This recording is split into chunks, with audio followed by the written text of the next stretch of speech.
What's up, fam? How you doing today? So my name is Alex. Let me introduce myself here briefly. So these videos I'm going to make, I'm going to do the best that I can to put one out every week. Self-improvement.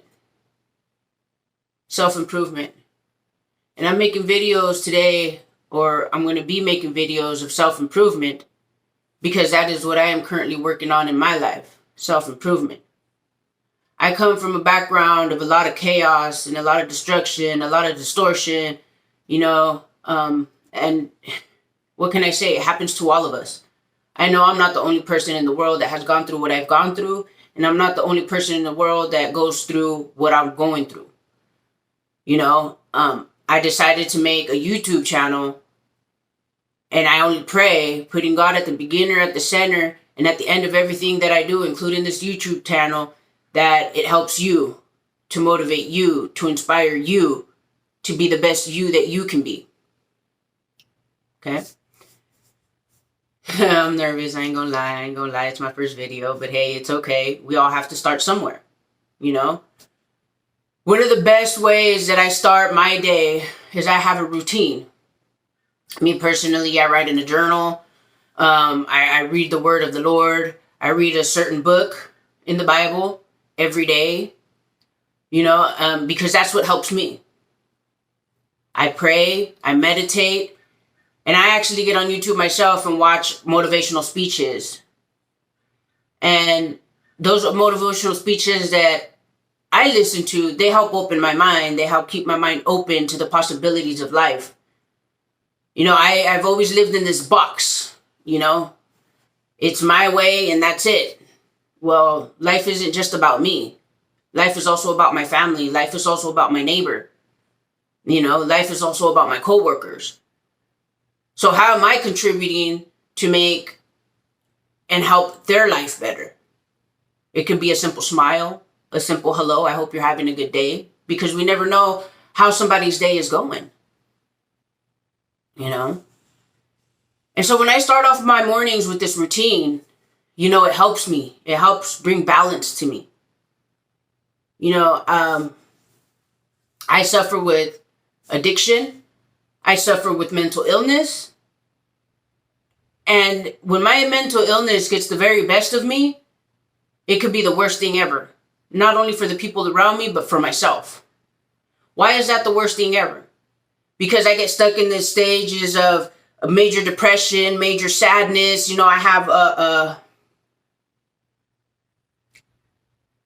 I have certain thoughts that, I'll never pull through with. And I had to find an outlet. What is that outlet for you? I find that for me, writing really helps. I can write up to 5 pages a day throughout my day. And it feels great. When I write less than 5 pages, I'm like, well, what am I doing with my day? What am I doing with myself? I need to write. That's where I'm at right now. But to get to where I'm at right now, to help my self-improvement, it took some struggles. It took some real reality checks. Just recently, I almost lost one of the most important people in my life. Why? Because I stopped doing what worked for me. I've gone to the meetings, so I know what works for me. Because that's where I started my self-improvement, was through those meetings. We're based on attraction, not promotion, so I'm not going to promote it. But if you know about addiction, you know what I'm talking about. And I stopped doing the things that worked for me. And then I started wondering, and I started crying because what am I doing with myself? I started blocking off the blessings. I started blocking off my mind instead of keeping an open mind and being honest and being positive like I didn't. Why? Because I started holding everything inside. And when I hold everything inside, I don't know about you, but when I hold everything inside, that's not good. Why? Because I'll be sad, but anger is my secondary emotion. So anger is what I've always lived off of. That's the way I have survived. Was anger and violence, anger and violence, anger and violence. Anger and violence is not a way that I want to live today.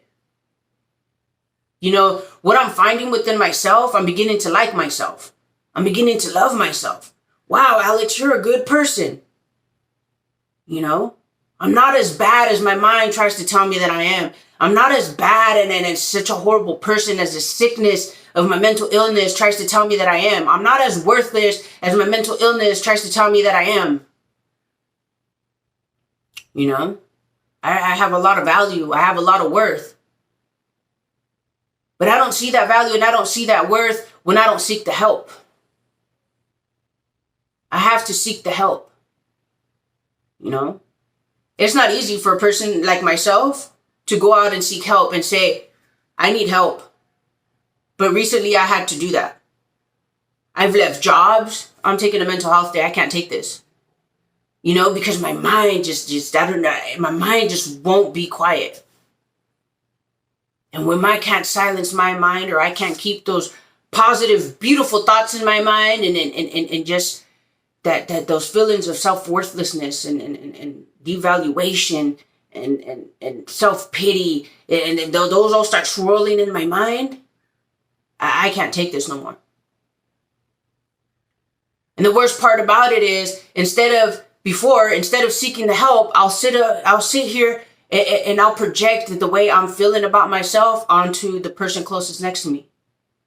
Be it my partner, be it our child, be it my mom, be it a coworker, it doesn't matter. And that's not healthy for me. What is healthy for me is to seek that help. So, I don't know. This is just a little bit about myself today. You know, as the videos continue to come, I'll continue to get more in depth about self-helping, self-motivating, self-valuing, self-loving, self-caring. Because if we want to be successful in life, and to me, success personally isn't having the car, isn't having the family, isn't having, the big old house and all this money to just blow. That, to me personally, that's not success. Success is what I am beginning to achieve today within myself. That mental peace, that emotional peace, that stability within me. Because once I have stability within myself, I can provide stability for those around me. If I'm mentally unstable, emotionally unstable, and spiritually unstable, what kind of stability am I bringing to my family? And that's just the truth. And I'm grateful because I'm not perfectly stable. I'm not perfectly stable. But I have enough stability to live my day to day. And being able to live my day to day without those extra thoughts and without that anger and without that disgust and just always mad is a wonderful feeling. It takes time. It takes time.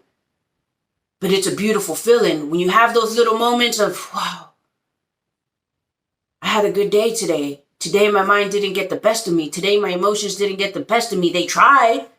Because no matter what, the enemy is always going to try to take you down, especially the better that you're doing. The more progress you're making, the more the enemy is going to attack. And that's just from my personal experience, because I can only speak on what I know, on what I've lived.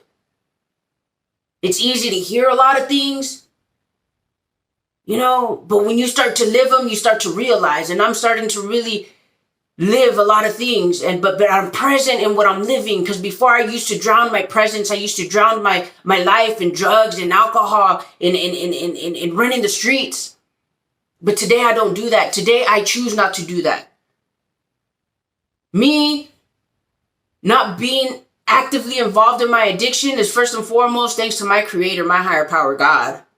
And second, because God blessed me with that moment of desperation to want to change my life. I was clean for over 2.5 years. A situation happened and I relapsed for 2 weeks. And I still made the decision, I don't want this life. Because in those 2.5 years, I was still holding on to, well, maybe one day I'll relapse and maybe one day I'll be able to do this and get it together and still get high and still drink and still be able to do the stuff that I thought I liked doing, but I never liked doing it. It's just what I knew how to do because that was the way I used to cope with my traumas, with my mental illness, instead of seeking the professional help that I knew I needed. But I always thought I could fix everything on my own. I can't fix everything on my own. First and foremost, I have to let it go and give it to God. And that's not an easy thing to do sometimes. Sometimes it's easier than other times. A lot of times I'm at work and I have to pray like, God, please just remove these thoughts. I have to put everything down for a few seconds and just take a few deep breaths and say, hey, God, you know what? Take this, because only you can take this away. Be it the thoughts, be it the feelings. Feed your spirit. Feed your spirit. You keep your spirit nourished and healthy, let me tell you, everything else will fall into play. I don't know what your belief of a higher power is, what your belief of God is, but I know you believe in something greater than yourself, and that's all that you have to do. Believe in something greater than yourself and just start talking to him. There's no right or wrong way to pray. Just talk to him. When you're mad, you can be like, you know what, God, you know, this is some BS and I can't take this no more. And I don't know why I'm doing this. And this is all pointless. And so tell me what's up. And just letting out your frustrations like that, talking to God when you feel like you can't talk to nobody else, let me tell you, it helps. And it starts to open your mind, and it starts to open your mind, your eyes, your spirit, and your emotions to something greater. Bigger things are coming. Better things are coming. But are you willing to put in the work? And that's what we have to do in life. We have to put in the work, not just at work, not just in the family. Because nowadays it's like we have to put in work everywhere else. But what about working on ourselves? Today, that's the most important thing to me, is that I have to work on myself before I can sit here and really think about putting in the work in my relationship with my partner, in the relationship with my child, in the relationship with my mom, in the relationship with my job. Because if I'm not healthy mentally, emotionally, and spiritually, if I'm not healthy, nothing around me is going to be healthy. And that's a hard pill to swallow. For me, that's a hard pill to swallow. But guess what? I'm swallowing that pill. And guess what? Today I'm taking that medication. So I hope you guys have a blessed day. I do. I hope you guys have a blessed day. And I hope you guys got something out of this week's video. Be sure to like, comment, subscribe. And I'll see you guys next week. Peace.